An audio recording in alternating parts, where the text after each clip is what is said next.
From Washington, this is VOA News.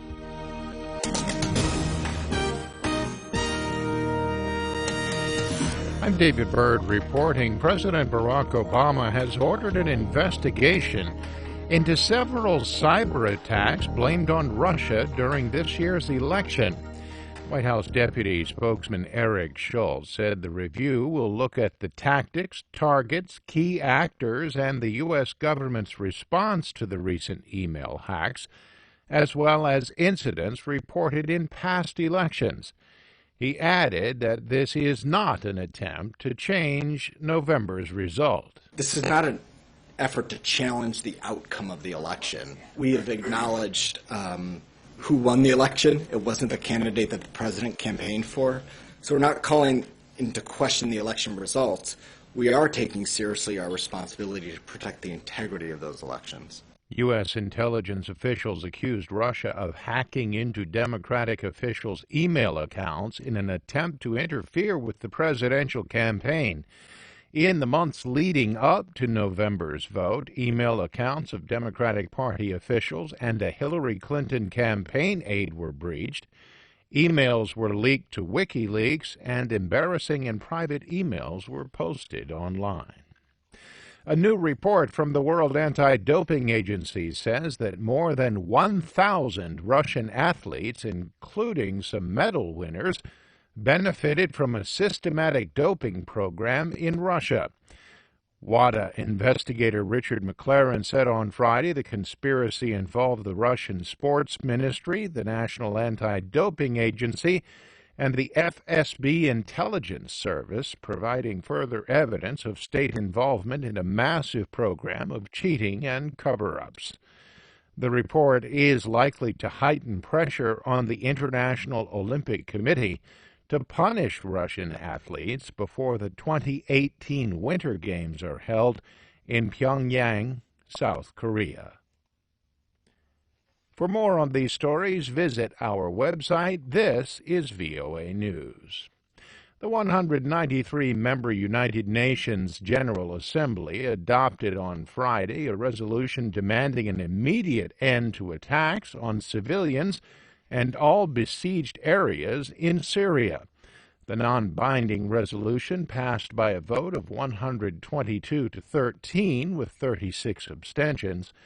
U.S. Ambassador Samantha Power acknowledged the resolution was not perfect, but said it was needed to stop the bloodshed. No resolution negotiated among UN member states on a compressed timeline in response to an urgent catastrophe would be perfect.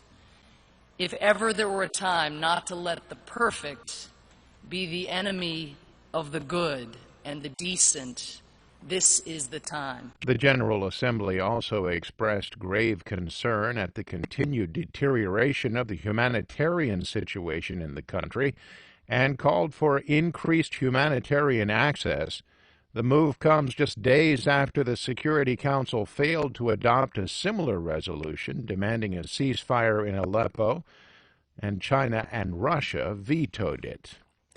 U.S. and Russian officials are scheduled to meet Saturday in Geneva to discuss the situation in Aleppo. UN Special Envoy for Syria, Staffan de Mistura, said that he hopes that some resolution can be reached to let everyone who wants to leave get out of the besieged city. How to arrange a safe exit or withdrawal from the eastern Aleppo of the fighters, all of them, and in addition to them also the population, those who want to live with them.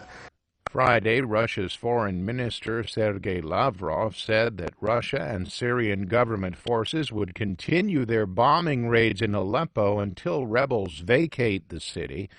Speaking in Hamburg, Germany, Lavrov said that reporters had misunderstood a statement he made Thursday that seemed to imply there had been a full ceasefire declared in Aleppo. Meanwhile, Syrian civilians streamed out of the eastern part of the city on Friday seeking shelter from a relentless government campaign to drive rebels out of the contested city.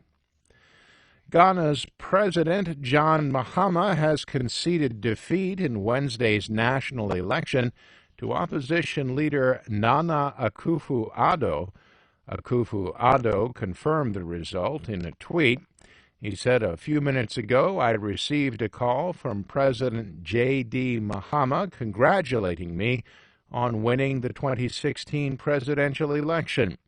The country's election commission said Akufo-Addo received 53.8% of the vote, while Mahama got 44.4%. For more on these stories and the rest of the day's news, log on to our website, voanews.com. I'm David Byrd in Washington. That's the latest world news from VOA.